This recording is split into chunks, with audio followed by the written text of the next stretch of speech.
Charlton Heston, el Moisés que marchó con Luther King y murió empuñando un rifle. Llamada a la acción inicial. Cursor blanco con forma de mano hacia la derecha. Suscríbete ahora para más historias increíbles de Hollywood. Cursor blanco con forma de mano hacia la izquierda. 1950, programa de televisión en vivo. Estados Unidos. Un hombre imponente, más de 1,90 m de altura, mandíbula cuadrada como tallada en granito, voz profunda que resuena como un trueno bíblico. Charlton Heston. El nombre ya suena como si hubiera sido cincelado en piedras sagradas. Pero ¿quién era realmente este hombre? Un héroe de película, un activista por los derechos civiles, un conservador de extrema derecha. La respuesta te va a impactar. Porque Charlton Heston fue todas esas cosas, y la transformación de una a otra es una de las historias más extrañas, más contradictorias, más fascinantes que Hollywood haya producido jamás. El niño que no tenía nombre. 4 de octubre de 1923. Evanston, Illinois. Nace un bebé.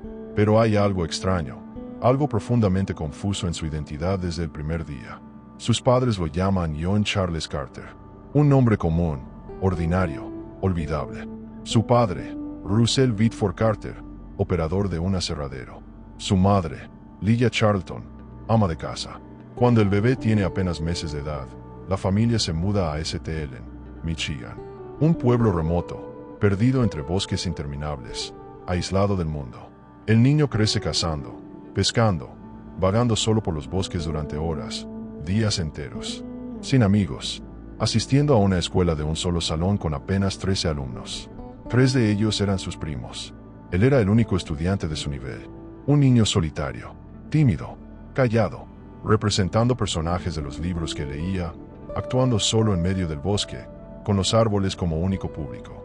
Pero entonces, cuando tiene 10 años, todo se derrumba. Sus padres se divorcian. Su madre se casa con un hombre llamado Chester Heston. Y aquí viene lo extraño, lo perturbador. La nueva señora Heston decide que sus hijos deben llevar su apellido. John Charles Carter desaparece. En su lugar aparece Charlton Heston, un nombre inventado, un nombre que ni siquiera era originalmente suyo. ¿Quién era él realmente? John o Charlton, Carter o Heston. Tal vez desde el principio, este hombre estaba destinado a convertirse en un personaje, en una creación, en alguien más grande que la persona real debajo de la máscara. El nacimiento de un dios de celuloide. 1944. Segunda Guerra Mundial. Heston se enlista en las Fuerzas Aéreas del Ejército de Estados Unidos.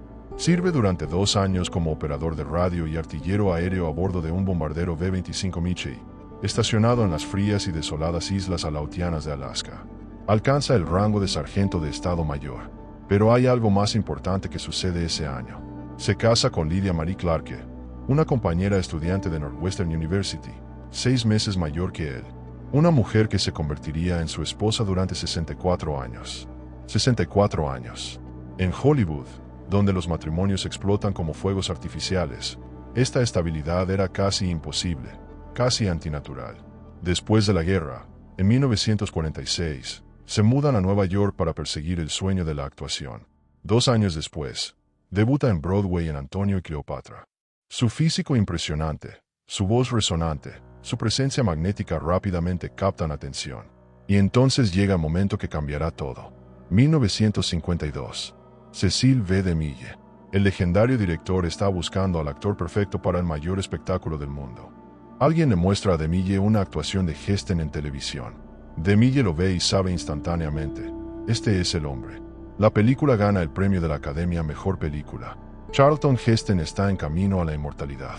Pero lo que viene después es aún más grande, más épico, más imposible de olvidar. 1956. Los 10 Mandamientos. Alguien le señala a Cecil B. DeMille que el alto actor tiene un parecido sorprendente con la estatua de Moisés de Miguel Ángel. DeMille mira a Heston y ve exactamente eso. Moisés. El profeta. El hombre que habló con Dios. El hombre que partió el Mar Rojo.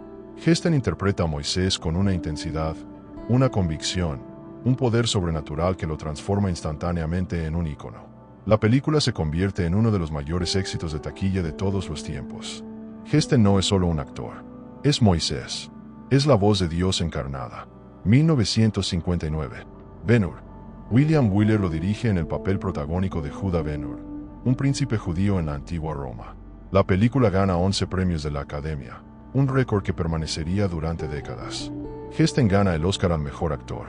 La famosa carrera de cuadrigas, donde Heston realizó sus propias acrobacias arriesgando su vida, se convierte en una de las secuencias más icónicas en la historia del cine. Este era Charlton Heston en la cima absoluta de su poder. El actor más grande de su generación. El rostro del heroísmo épico. El hombre que encarnaba todo lo noble, lo valiente, lo digno de la civilización occidental. Pero había algo más en este hombre. Algo que Hollywood y el mundo estaban a punto de descubrir. El Moisés que marchó con el soñador. 28 de agosto de 1963. Washington, D.C.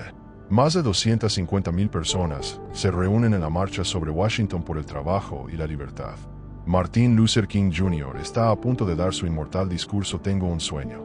Entre la multitud hay celebridades de Hollywood: Harry Belafonte, Sidney Poitier, Marlon Brando, Paul Newman, Burt Lancaster. Y allí, destacándose por encima de todos, literalmente más alto que el resto, está Charlton Heston. El hombre que había interpretado a Moisés en las películas ahora camina junto al hombre que muchos veían como el Moisés de su generación. Heston no estaba allí solo por publicidad. No estaba fingiendo. 2 años antes, en mayo de 1961, Heston había hecho piquete en restaurantes segregados en Oklahoma City, en una manifestación ahora olvidada, una de cientos de acciones que construían hacia la Gran Marcha. Cuando le preguntaron en una mesa redonda filmada por la Agencia de Información de Estados Unidos por qué estaba marchando, Heston robó la escena con una respuesta que resonaría para siempre. Hace 2 años, hice piquete en algunos restaurantes en Oklahoma, pero con esa única excepción, hasta muy recientemente, como la mayoría de los estadounidenses, expresé mi apoyo a los derechos civiles principalmente hablando de ello en cócteles. Pero como muchos estadounidenses este verano, ya no podía pagar solo de palabra una causa que era tan urgentemente correcta, y en un tiempo que es tan urgentemente ahora. Este era Charlton Heston, un hombre de acción, no solo de palabras. Un hombre que puso su reputación, su carrera, su seguridad en la línea por lo que creía correcto. En los años 50 y 60, cuando la mayoría de Hollywood tenía miedo de pronunciarse por temor a las listas negras de macartismo, Heston fue uno de los pocos que abiertamente denunció el racismo y apoyó activamente el movimiento por los derechos civiles. Heston incluso se unió a King en protestas contra la segregación de restaurantes. Más tarde diría con orgullo: apoyé la causa de los derechos civiles mucho antes de que Hollywood lo encontrara de moda. Pero aquí está lo que nadie te cuenta, el secreto que pocos conocen. Heston estaba indignado porque a Martin Luther King Jr. le fue negado un permiso de portación de arma oculta por el estado de Alabama en los años previos al discurso. King condenaba la violencia pero, según todos los relatos, era un partidario de la Segunda Enmienda a quien se le negó esa protección constitucional además de muchas otras basándose en su ascendencia negra. Derechos civiles. Derechos de armas. Para Heston, ambos eran la misma cosa. Derechos constitucionales fundamentales que el gobierno no debería poder quitar. De demócrata liberal a icono conservador. 1965 a 1971. Heston sirve como presidente electo del Sindicato de Actores de Cine, Screen Actors Guild, el mismo puesto que Ronald Reagan había ocupado años antes. Heston choca con su rival liberal, Ed Asner. Está profundamente involucrado en la política de Hollywood, defendiendo los derechos de los actores, luchando contra la discriminación en los sindicatos. En 1968, apoya medidas de control de armas, uniéndose a otras estrellas de Hollywood en apoyo de la Ley de Control de Armas de 1968, aprobada después de los asesinatos de Robert Kennedy y Martin Luther King Jr. Sí, leíste bien. Charlton Heston una vez apoyó el control de armas. Pero algo estaba cambiando. Algo profundo. Algo que transformaría completamente su identidad política. Heston comenzó a sentir que el Partido Demócrata estaba cambiando, alejándose de los valores que él sostenía. Sintió que la izquierda se estaba volviendo autoritaria, dictando lo que la gente podía decir, pensar, creer. En 1987, Heston abandonó el Partido Demócrata y se convirtió en republicano, fundando un comité de acción política conservador y apoyando firmemente a Ronald Reagan. Heston diría más tarde: yo no cambié, el Partido Demócrata cambió. 1998, el momento que lo cambiaría todo. Charlton Heston es elegido presidente de la Asociación Nacional del Rifle, NRA. No es un cargo ceremonial para él. Es una misión, una cruzada, una guerra cultural. Hollywood lo abandona instantáneamente. Los mismos actores que habían aplaudido cuando marchó con King ahora lo condenan como un traidor. Sus antiguos amigos lo evitan. Los trabajos desaparecen. Los papeles se secan. Es expulsado efectivamente de la industria que ayudó a construir. Pero Heston no se retracta. No se disculpa. No se esconde. En cambio, da discursos.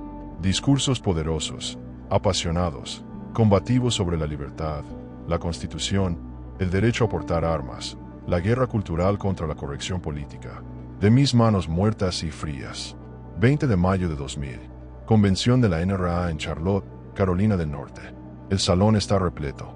Miles de miembros de la NRA vitoreando, gritando, aplaudiendo.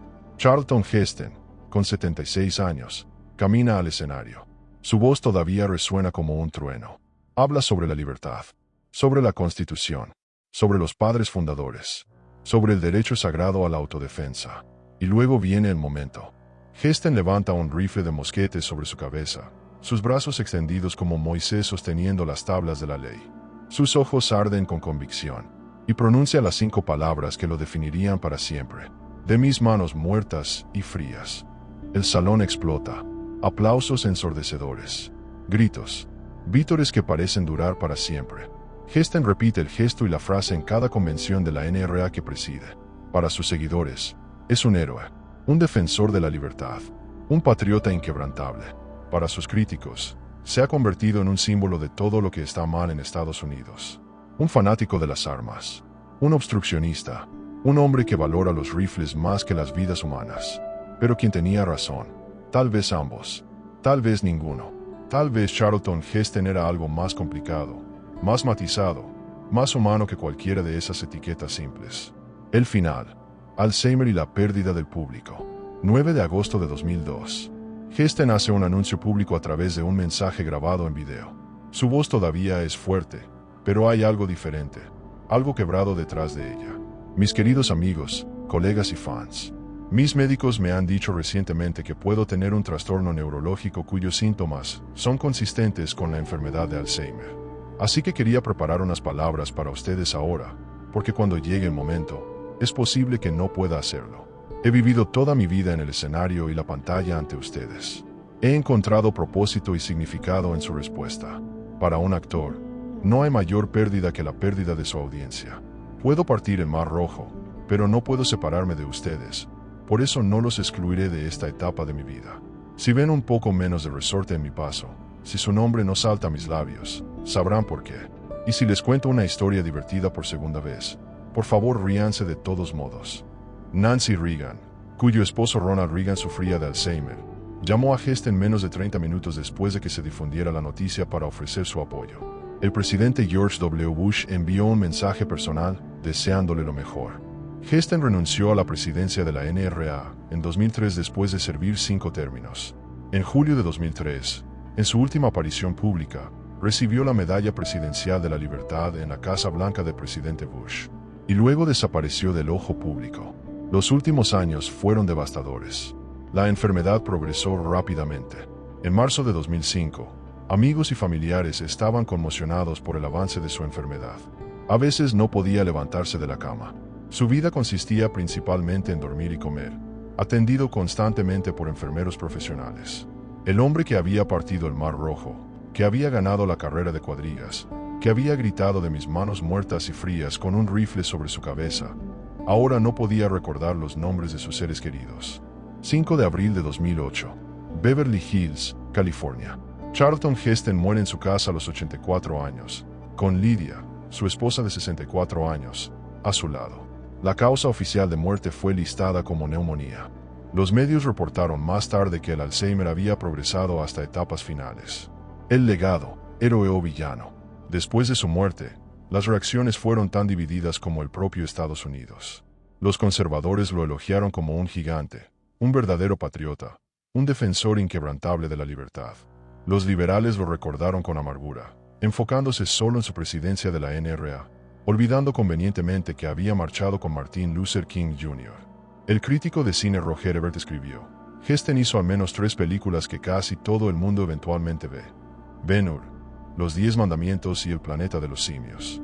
Richard Corliss escribió en la revista Time: de principio a fin, Heston fue un gran y terco anacronismo, el símbolo musculoso de una época en que Hollywood se tomaba en serio, cuando los héroes venían de libros de historia, no de cómics.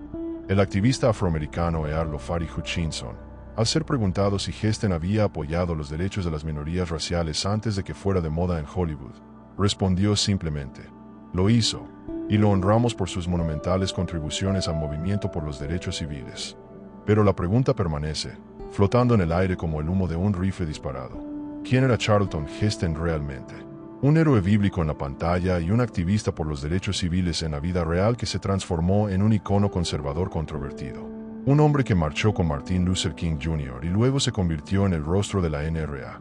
Un demócrata liberal que se convirtió en un republicano de línea dura. Un defensor de los derechos civiles que creía que los derechos de armas eran igualmente sagrados. La verdad es que Charlton Heston era todas estas cosas al mismo tiempo.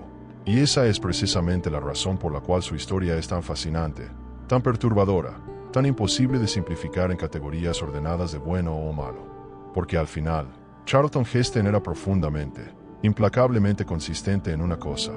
Creía en los derechos constitucionales fundamentales. Todos ellos. Los derechos civiles para las minorías. El derecho a la libre expresión.